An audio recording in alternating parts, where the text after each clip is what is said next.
मार्ग नाणेघाट, याला का नाणेघाट म्हणतात? नमस्कार विद्यार्थी मित्रांनो, आज आपण सातवाहन राजघराणे आणि नाणेघाट याविषयी अधिक माहिती घेणार आहोत। मौर्य साम्राज्याच्या ऱ्हासानंतर उत्तर भारताप्रमाणेच महाराष्ट्र, आंध्र प्रदेश, कर्नाटक या प्रदेशातील राजे स्वतंत्र झाले व त्यांनी आपले राज्य स्थापन करण्यास सुरुवात केली। त्यापैकी एक घराणे म्हणजे सातवाहन घराणे होय। त्यांचा संस्थापक सिमुक राजा होय। त्याची राजधानी प्रतिष्ठान म्हणजे आजचे पैठण ही होय। सातवाहन राजे त्यांच्या नावाच्या आधी आईचे नाव लावत होते, हे त्यांचे विशेष होते। यातील गौतमीपुत्र सातकर्णी हा पराक्रमी राजा विशेष प्रसिद्ध होता। त्याच्या पराक्रमाचे वर्णन नाशिक येथील लेण्यात कोरीव लेखामध्ये आपणास आढळते। त्याने शक राजा नहपान याचा पराभव केला आणि इथून पुढेच शक ही कालगणना इसवी सनाचे पहिले शतक मोजण्यास सुरुवात झाली। गौतमीपुत्राचा उल्लेख त्रिसमुद्र तो य पीतवाहन असा आहे। याचा अर्थ याचे घोडे तीनही समुद्राचे पाणी पिलेले आहेत, म्हणजे यातून राज्याचा विस्तार किती मोठा असावा याची कल्पना आपल्या डोळ्यासमोर येते। भारताच्या तिन्ही बाजूने असलेले समुद्र म्हणजे अरबी समुद्र, बंगालचा उपसागर आणि हिंदी महासागर या तीनही समुद्राकडे राज्य वाढीस गेले होते। याचाच अर्थ असा की उत्तरेकडे नर्मदा नदीपासून ते दक्षिणेकडे तुंगभद्रा नदीपर्यंत याचे राज्य पसरले होते। सातवाहन काळातील लोकजीवनाची माहिती गाथा सप्तशती या ग्रंथात हाल नावाच्या राजाने लिहून ठेवलेली आहे। सातवाहन काळात भारतीय व्यापारात खूप वाढ झाली। महाराष्ट्रातील पैठण, तेर, भोकरदन, कोल्हापूर या स्थळांना व्यापाराची केंद्रे म्हणून विशेष महत्त्व प्राप्त झाले। या काळात अनेक कलावस्तूंचे उत्पादन येथे होऊ लागले। भारतीय मालाची निर्यात रोमपर्यंत होत असे।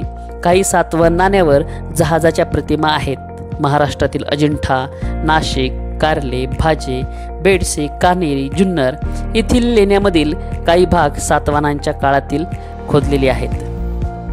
नाणेघाट पुणे व ठाणे जिल्ह्याच्या सीमेवर असलेला घाट नाणेघाट या नावाने ओळखला जातो। 5 किलोमीटर लांबीचा हा घाट सुमारे 2000 वर्षापूर्वी सातवाहनांच्या कारकिर्दीत तयार करण्यात आला। पूर्वी हा घाट देश व कोकण यांच्यामधील मुख्य व्यापारी मार्गापैकी एक होता। व्यापार व वाहतूक यासाठी हा घाट वापरला जात असे। कोरलेला रांजण आजही तेथे पाहावयास मिळतो। नाणेघाटातील लेण्यात सातवाहन राजाच्या मूर्ती व प्राचीन शिलालेख आहेत। सातवाहन राजा व राणी यांनी दिलेली देणग्यांची वर्णने सुद्धा या शिलालेखात आहेत। आता आपण प्रत्यक्षात गाईड करूनच ही माहिती ऐकू। शंकर डामसे, मुक्काम घाटघर, तालुका जुन्नर। आपण जो इथं आले आहात हा प्राचीन मार्ग नाणेघाट, याला का नाणेघाट म्हणतात याची सविस्तर माहिती देतो। पुरेकून पाहिलं तर पुणे जिल्ह्याची बाउंड्री इथपर्यंत आहे आणि जुन्नर तालुक्याची बाउंड्री नाणेघाट शेवटचा टोक, आणि पश्चिमेकून पाहिलं तर ठाणे जिल्हे आणि ठाणे जिल्ह्याची बाउंड्री इथं म्हणजे पुणे ठाणे इथं जॉईंट, आणि मुरबाड तालुक्याची बाउंड्री म्हणजे मुरबाड जुन्नर इथं जॉईंट, आणि दक्षिणेकून पाहिलं तर खंडाळा, तोटकच किल्ल्यांची माहिती देतो एवढं सांगणं आहे तर खंडाळा, लोणावळा, भीमेशंकर, मच्छिंद्र गोरख, सिद्धेगड, औफा घाट, दाऱ्या घाट, शेजारी जीवदन किल्ला आणि हा नाणेघाट आहे। इथून उत्तरेकडे पाहिलं तर पहिला भैरवगड आहे, शेजारी माळशेत घाट, कोंबाडगड, आजोबा, रतनगड आदी छोटे मोठे किल्ले कळसुबाईपर्यंत हा दक्षिण उत्तर सह्याद्री आहे। आणि इथं सातवाहन राजे आपले कहून गेले। सातवाहन म्हणजे कोण? इसवी सन पहिल्या शतकात राजा अशोकाने पहिलं कलिंग देशावर युद्ध केलं आणि त्यावेळेला त्याच्या हातात रक्तपात झालं आणि त्याचे मंडलिक होते सातवाहन, आणि त्या काळात सातवाहनाने आपल्याकडे 400 वर्ष राज्य केले। 400 वर्षाच्या कालावधीत त्यांची मुख्य राजधानी पैठण आणि उपराजधानी जुन्नर होती त्यावेळी। मग उपराजधानी जुन्नर असल्यामुळे त्यावेळी सातवाहनांना नेवासा मार्गे, नाशिक मार्गे पैठणकडे जाण्याचे रस्ते होते। पहिल्या शतक म्हणजे 2400 वर्ष झाली त्याला।